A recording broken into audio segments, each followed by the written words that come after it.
and welcome to Chapter 2 of the Joy of Abstraction Book Club. Thank you very much for joining us, and thank you for the Topos Institute for hosting it for us. And thank you to everyone who is reading the book and everyone who sent in questions. So without further ado, let's get started with some general questions. So the first question is about when I started writing the book and what made me say, I need to write this book. Well, I started writing it. Let's think. I met the editor at MathFest in Denver, which must have been in 2019, I think. And the editor at CUP asked me if there was a book I would like to write for them. And I said, yes, there was this book. And so I got a contract for it. Probably, I know what happened, that I had to write some sample chapters. So I wrote some sample chapters in the fall of 2019, and those got sent out to reviewers. And then the book was contracted. And that was very exciting from the sample chapters. And so I think I wrote about the first 4 chapters as sample chapters. And the idea was for me then to write the rest of it in 2020. I was finishing my book X plus Y. And so there was some time while I was finishing that. And then I was going to start writing this. So then I started writing the next chapter of this. And then 2020 happened. And so that meant I didn't leave the house for months on end. I literally didn't set foot outside my apartment. So I just sat there and wrote this book and dealt with some other stuff that was going on. So that's what that was. And what made me think, I need to write this book? Well, I think I talked about quite a lot of that in the prologue, my motivations for writing it. And I've always wanted to write a very explanatory category theory book.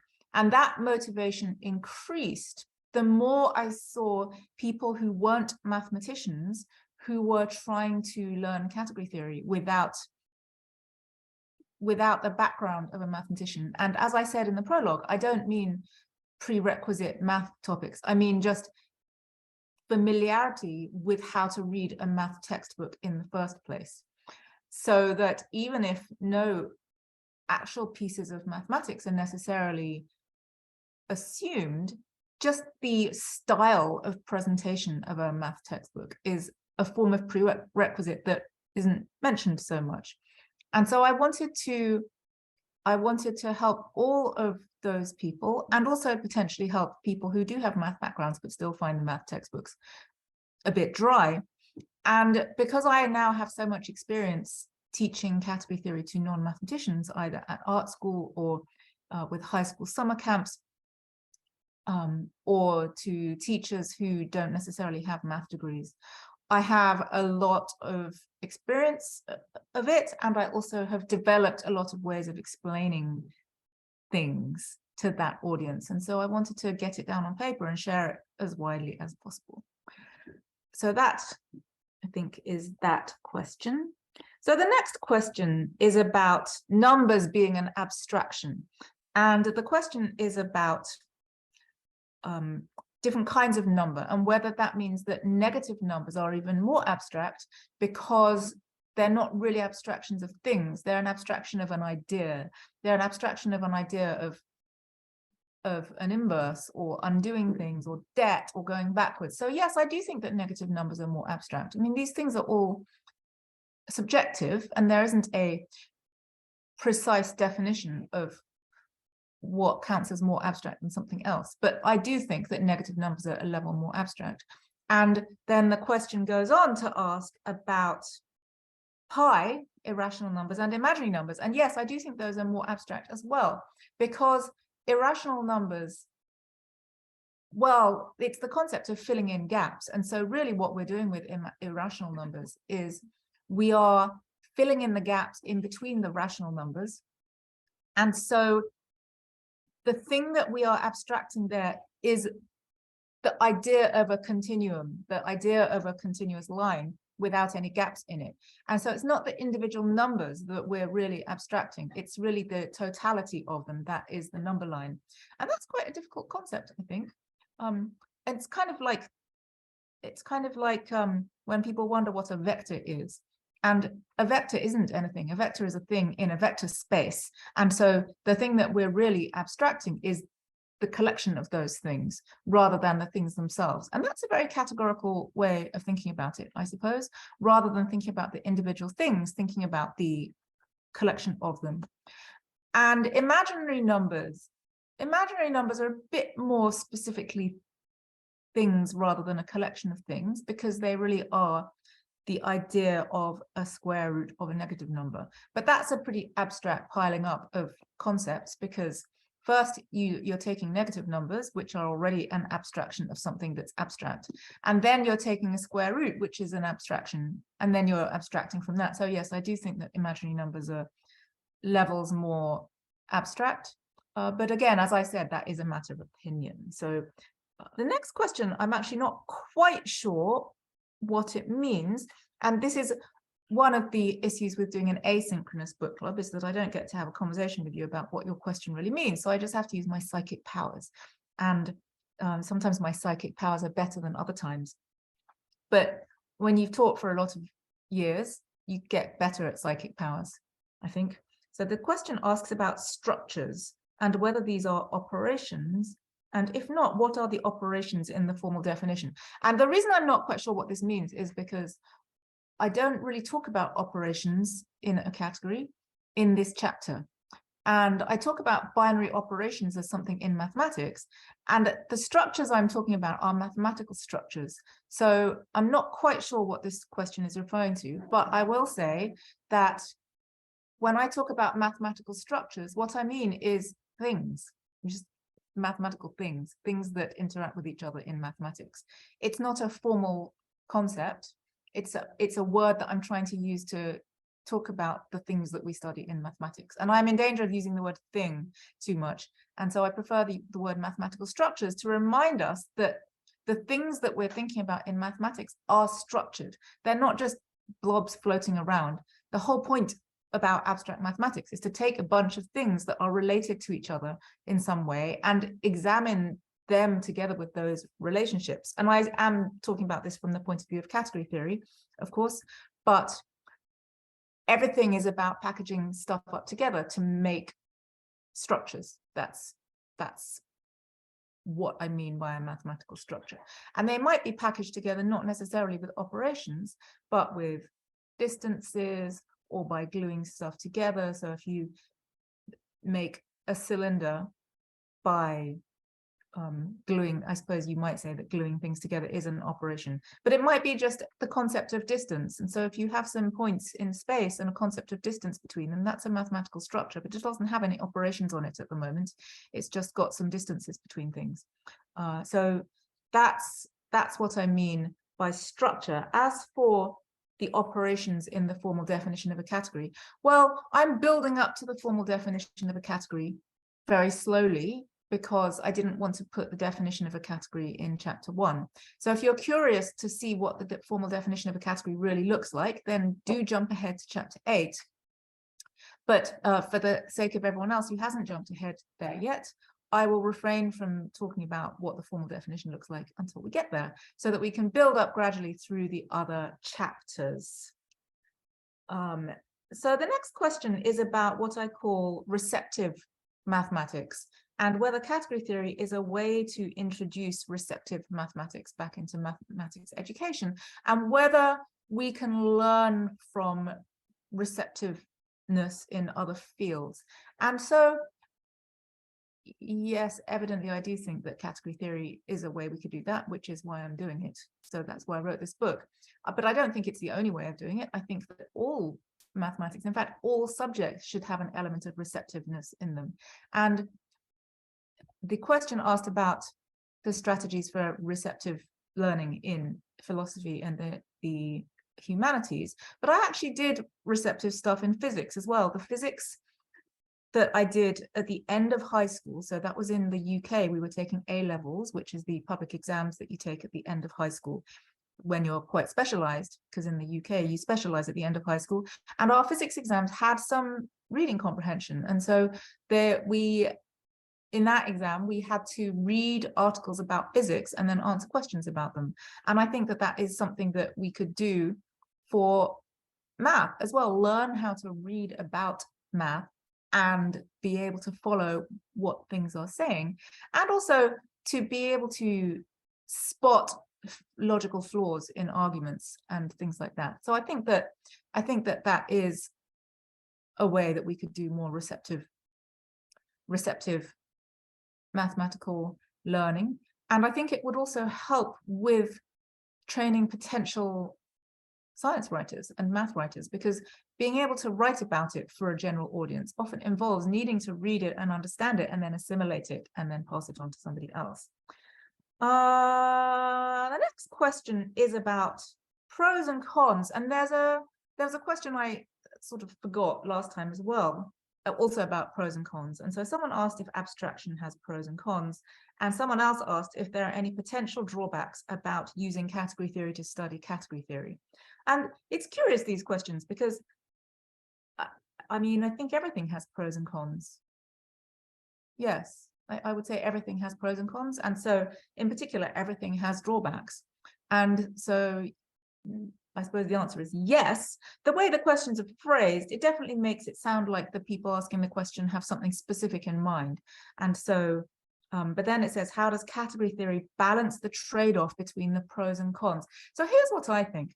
I think that category theory and that all fields of study are about finding a way to get a better insight into something from a particular point of view.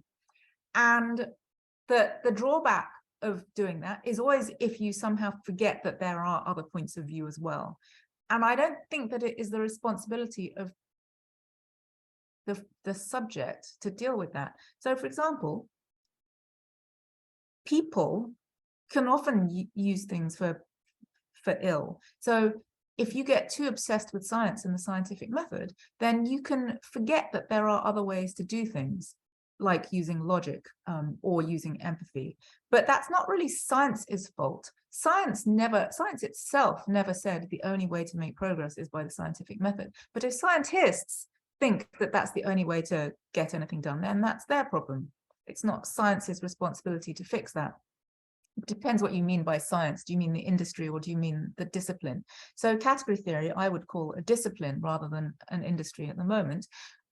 What do the human category theorists do to deal with that, the pros and the cons? Well, so some of the cons of abstraction are the things I talk about, often which are that it can be difficult to get into, that it can mean that there's nothing for you to get your hands on anymore, because the whole point of abstraction is to stop having to rely on your intuition so that you can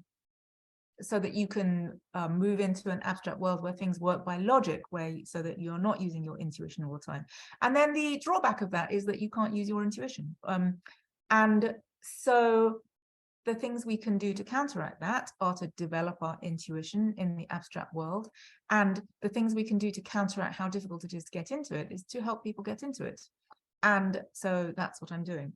As for the specific drawbacks about using category theory to study category theory, well, it's the same as the drawbacks of using category theory to do anything. It is abstract. And so sometimes you do need more detail. So I can't use category theory to,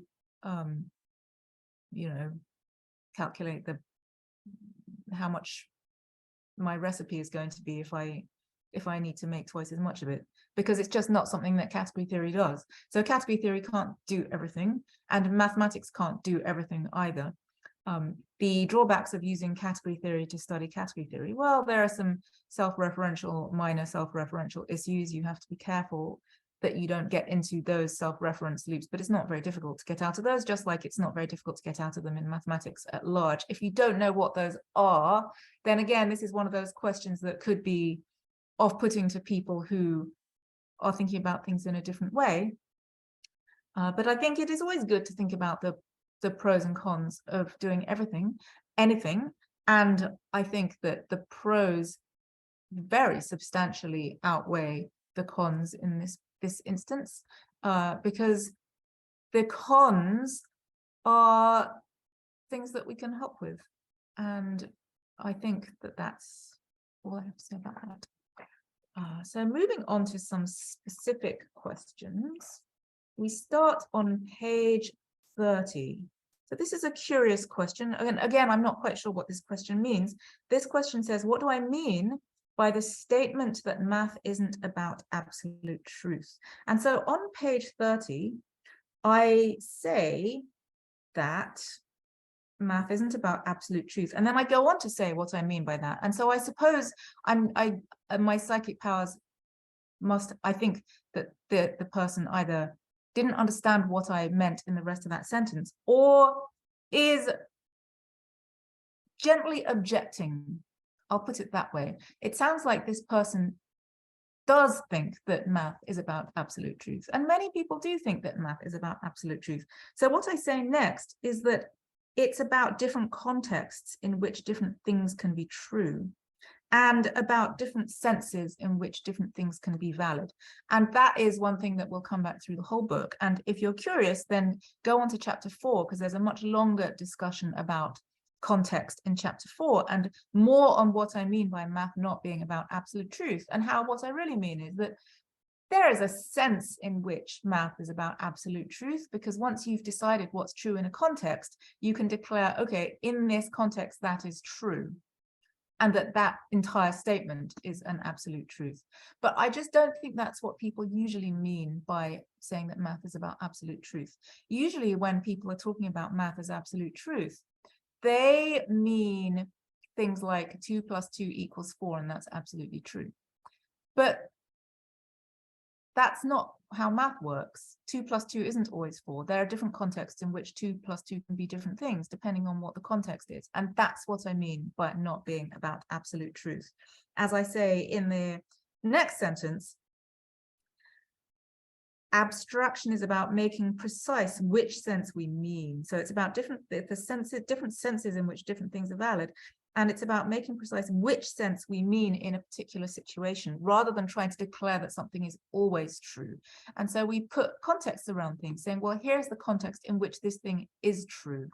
And in that sense, I really, really don't think that math is about absolute truth.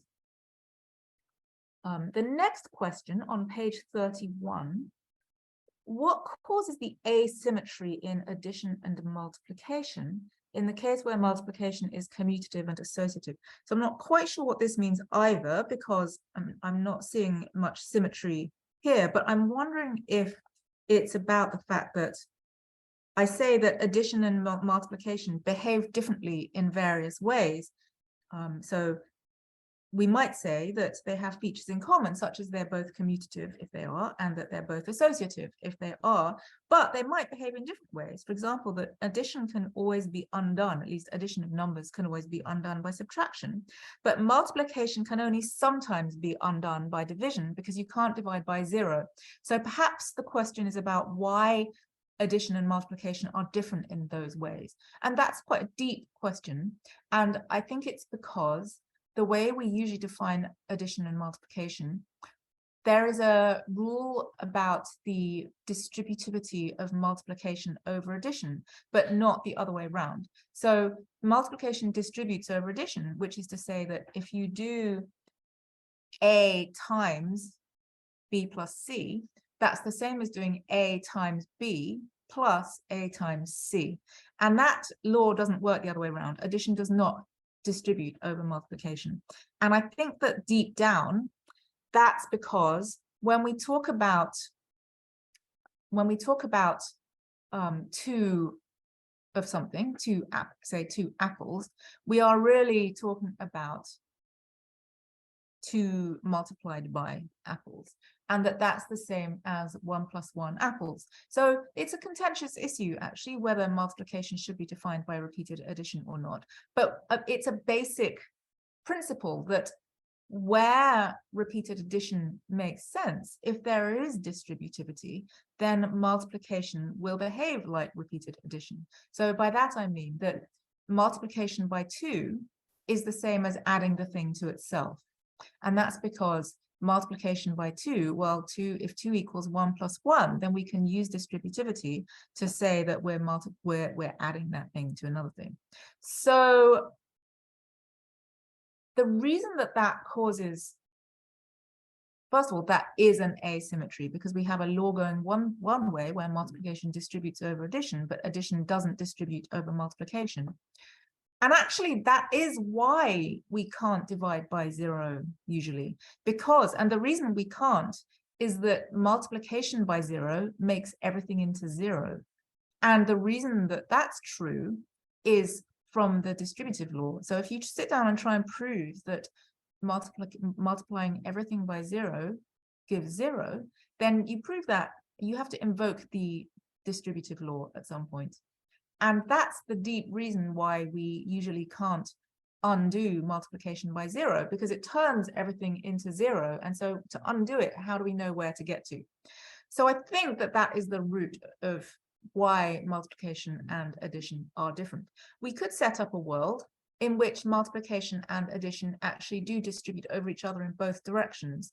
It would be a very different kind of world, and then there wouldn't be any asymmetry between them, and then all sorts of different things would be true. So it's just that that's not the usual world of things behaving like numbers, which is to say it's not the abstract concept, the abstract structure that we're talking about is the structure of a ring. And that's something that has a concept of addition, a concept of multiplication, and the multiplication distributes over the addition. And so there's an asymmetry between the addition and the multiplication embedded right there in the distributive law. And this is related to the next question, which is about addition and multiplication structures and why they appear so much in math. And why not some other things? So, for example, why not a situation where you have many simultaneous notions of addition, or multiplication with multiple inputs? And I think that the answer to this is it's a little bit like Occam's razor, which is the thing that says if there's a way to simplify something, if there's a simpler version of something, then use that.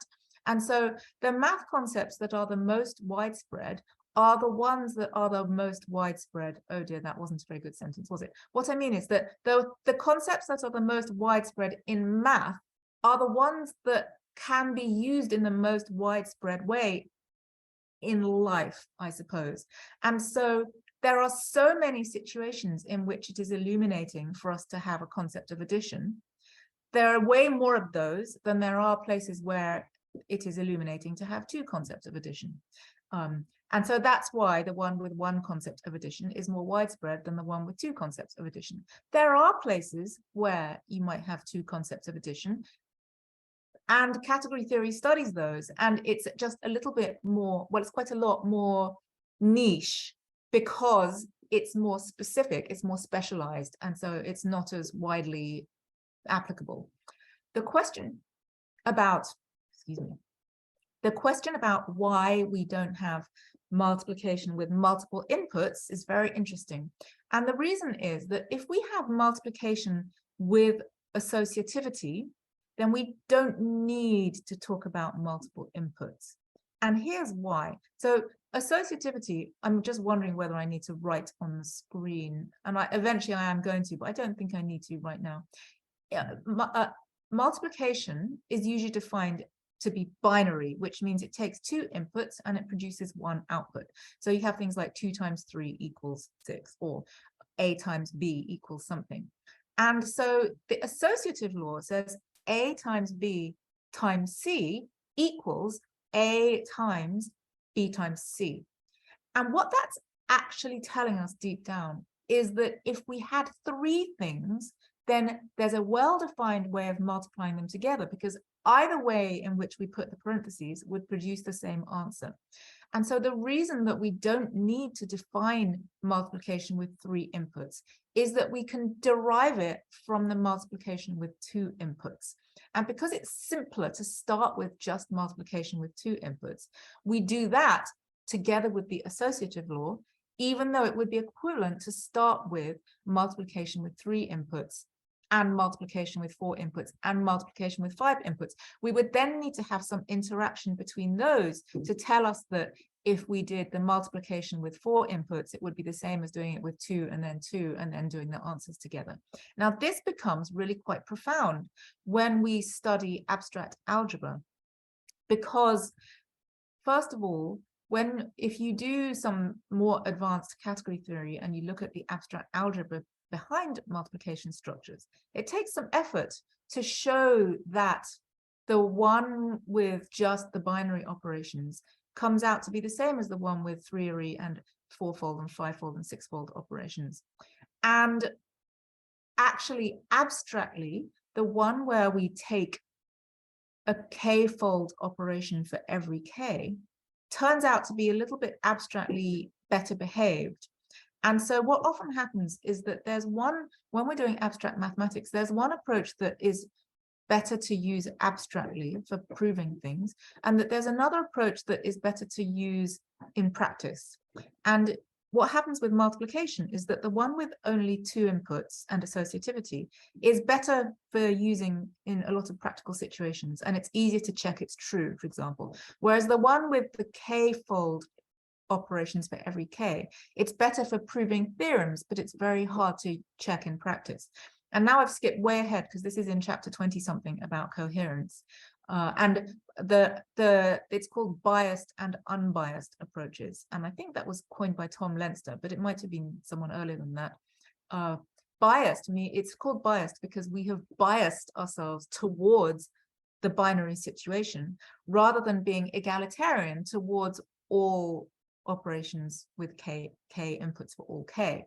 And the other thing that makes it complicated is that when we go into higher dimensions, things start getting more subtle. So there are a lot of things that are fairly straightforwardly equivalent in low dimensions, and they get more and more complicated as we go into higher dimensions. And then we really have to pay attention to whether we are doing binary things or k-fold things. And when we're in a situation where associativity isn't quite true, then we really need to think about k-fold things very hard. And so that comes up in operad theory, which is a more advanced piece of algebra that's related to topology. But it's just that because that really only becomes relevant in situations where associativity doesn't strictly hold, it's a more specialized situation, because so many of the situations we're in, associativity either strictly holds or is so close to being strictly true that we can treat it as being almost strictly true. And so that is why those situations are the most widespread. There are category theorists study situations with many different kinds of binary operation, and actually that's a part of my research, studying things with multiple types of binary operation that interact in various ways. And so it is there, it's just much less widespread. Someone asked about the diagram on page 33, and can I help them understand it a bit better? So that's the big diagram of abstractions. I'm just going to very low tech hold it up against the screen. And they said, is it saying that addition and multiplication are special cases of the composition of 2 maps A and B in a category? And I'm saying, yes, that is what I'm saying. And so moving up the diagram is abstraction or generalization, and moving down the diagram is more special, specific, or concrete examples of things. So finally, someone says on page 34, if I could restructure mathematics education so that lower levels of abstraction are not prerequisites for higher ones, what would I use instead to decide on some kind of ordering? Well, this is the thing, isn't it? Because yes, time goes in a particular order. So when we decide how to teach things, we have to force something into a linear order. And yes, we just do have to put things in a linear order. Just like when we write a book, we have to put them in a linear order because that's how the pages go. Whereas when we're writing articles on the internet, for example, we don't have to exactly put them in a linear order. We just write a bunch of articles and then interlink them as a network. And this is related to someone else's question, because someone else said, do I think that abstraction is a partially ordered set? So that's using a concept that's a bit more advanced than what we've got to yet. But what that means is, am I saying that we can declare some things to be more abstract than others. And I suppose, first of all, it's a matter of opinion in some way. And so perhaps there are some senses, perhaps it's not really ordered, because if you have two concepts, you could say there's some sense in which this one is more abstract than this one. Maybe there's some other sense in which this one is more abstract than that one, so it's hard to say. As for putting things in order to teach, I think what I would do is I would try to jump around a lot rather than just picking one order, especially because different things work for different people. And one of the big challenges with education is that we are trying to teach a group of people at the same time. We're not doing personal tuition. If you're doing personal tuition, private tuition, then you can tailor the order in which you're doing things exactly for how it's going for that one person. And different people respond to things in different ways, in different orders. And when you have a group of people, the bigger the group of people is, then the more different people there are, that was a tautology again, but the more different types of people there are who may want things in different orders. And so at that point, I think, personally, I think the best thing to do is to do a lot of different things to try and appeal to different people in different ways. And so I would jump around between different things. And so it's that thing where instead of doing a whole semester of trigonometry and then doing a whole semester of algebra, I would kind of alternate between them and do some abstract things and some non-abstract things, but just not make them prerequisites of each other, but show how they are connected in different ways. And I think that, yes, it's utopian, and it's in a way would be very difficult to implement, but in some other ways, I think it's more, in some other ways, it's easier to organize, because you're not constantly saying that there has to be some prerequisite or something else, and you're not declaring that someone needs to finish understanding something in order to do something else. You do a little bit of something, then you do a little bit of something else, and then you go back to this thing, and then people build up their understanding a bit more, even if they haven't understood this thing yet. Then you go back to this thing, and they build up their understanding of that a bit more, even if they haven't understood this thing yet. And then you sort of keep going, a bit like just how I read papers. You know, I don't declare I have to finish understanding one paper before I read the next one, because guess what? If I did that, then I would only read one paper in my whole life, because I'll never understand a whole paper. Whereas instead, I understand a bit more each time, and then this one is related to that one, so then I read this one and understand a bit more of that one, and then I go back, and gradually my understanding of everything increases, including through my understanding of the relationships between things. So I think that that's what I'd say. It's always very difficult when you have to put a strict ordering on things. I think the key is to remember that it was a little bit arbitrary, and try not to get too stuck in that strict ordering, whether we're talking about putting a hierarchy on people, putting a hierarchy on which are your favorite this, that, and the other, or deciding on what order to do things, which is why when I write a book, there could have been different order to do things, and I try to indicate where the connections are between different things as I go along, as I hope that you'll find. So I think that's all the questions that we have on chapter 2. Thank you very much for those interesting questions.